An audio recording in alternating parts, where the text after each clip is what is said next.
तीसरी बार नरेंद्र मोदी के प्रधानमंत्री बनने पर भाजपाइयों ने जश्न मनाकर बांटी मिठाई। 2 धड़ों में बटी दिखी भाजपा, अलग अलग कार्यक्रम हुए आयोजित।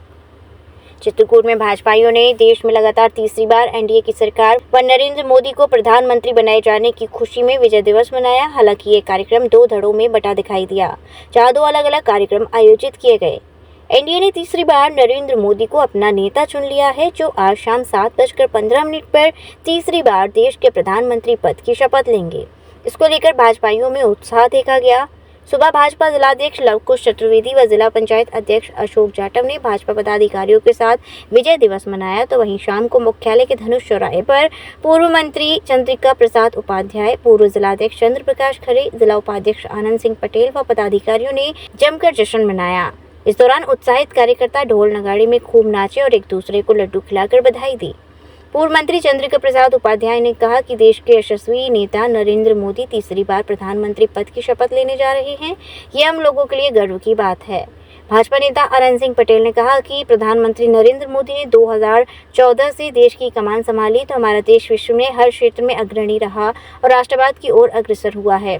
मोदी सुनकर के तीसरे टर्म में राम मंदिर निर्माण, 3 तलाक, धारा 370 बड़े फैसले हुए हैं। गुटबाजी और हार के सवाल पर बोले कि योगी मोदी के नाम पर चुनाव नहीं जीते जाते, हमें भी मोदी योगी की तरह बनना व मेहनत करनी होगी। भाजपा में कोई गुटबाजी नहीं है, सभी संगठन के पदाधिकारी एक साथ एकजुट हैं, तभी 3,34,000 मत भाजपा को मिले हैं। संगठन के निर्देश के अनुसार हम सब लोगों पार्टी कार्यकर्ताओं को विजय उत्सव मनाने के लिए कहा गया है। उसी तारतम्य में हम सब कार्यकर्ता भारतीय जनता पार्टी के मोदी जी के प्रधानमंत्री बनने के खुशी में हम विजय उत्सव मना रहे हैं और आगे भी कल तक मनाते रहेंगे। क्या लगता है कितनी बड़ी जीत है? इस तरह एनडीए की सरकार बन गई लेकिन यूपी में सीटें कम आई। पूर्वाग्रह के विपरीत, षड्यंत्रों के विपरीत जाकर के भारतीय जनता पार्टी ने 240, एनडीए 293 सीटें पाकर सरकार बना रही है। इससे ज़्यादा खुशी कुछ नहीं हो सकती। के बाद ये पहले प्रधानमंत्री होंगे, दोबारा शपथ लेंगे। कल 9 तारीख को कल शपथ लेने वाले हैं और उन्होंने कल, आपने देखा होगा जब उनको नेता चुना गया तो कल भी उन्होंने कहा, जो उन्होंने चुनाव में कहा था उन्होंने फिर कहा कल कि ये जो है ट्रेलर था, अभी फिल्म बाकी है। तो उन्होंने कहा कि मेरा ये चुनावी भाषण नहीं था, ये हमारा संकल्प है। तो मोदी जी बहुत बड़े बड़े काम करने जा रहे हैं और आप देखेंगे कि पूरे विश्व में भारत का परचम लहराएगा और विश्व की तीसरी अर्थव्यवस्था भी बनेगी। और जितने भी हमारे और भी सवाल रह गए, बड़े सवाल उन्होंने तमाम हल किए हैं, लेकिन जो भी रह गए हैं तो सारी समस्याएं करता तो सब एक हैं आज भी। अब वो जहाँ कमी रह गई उनकी पार्टी उसमें चिंतन करेगी और बैठकें ऊपर से नीचे तक होंगी तो उसमें निकलेगा कि क्या कारण रहा, क्यों हारे। लेकिन कार्यकर्ता तो सब अपना एक ही है, कोई उसमें अंतर नहीं।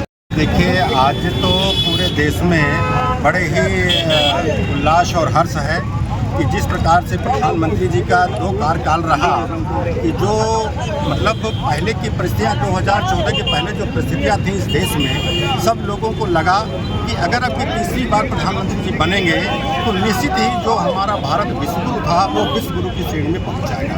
चाहे पड़ोसी देश हों, चाहे हमारे यहाँ भारत के अंदर क्यों ना हो, जिस तरह से राष्ट्रीयता बढ़ रही है और उसके बहुत सारे उदाहरण हैं। चाहे धारा 370 रही हो, चाहे राम मंदिर का निर्माण रहा हो, ये सारे मुद्दे मतलब सदियों पुराने चले आ रहे थे। आज जन जन को ये आभास हो गया कि मोदी जी बैठेंगे, जो सोचा नहीं था वो भी इस देश के लिए हो। क्या लगता है बांदा चित्रकूट की सीट आप क्यों हारे? बांदा चित्रकूट की सीट हारने का सवाल नहीं है। योगी के नाम पे नहीं जीता जा सकता है। हर व्यक्ति को मोदी और योगी बनना पड़ेगा। जिस प्रकार से मोदी और योगी उनका खुद का परिवार नहीं है, जैसे मोदी जी ने कहा 125 करोड़ का परिवार मेरा परिवार है, इस प्रकार नारों से काम नहीं चलेगा।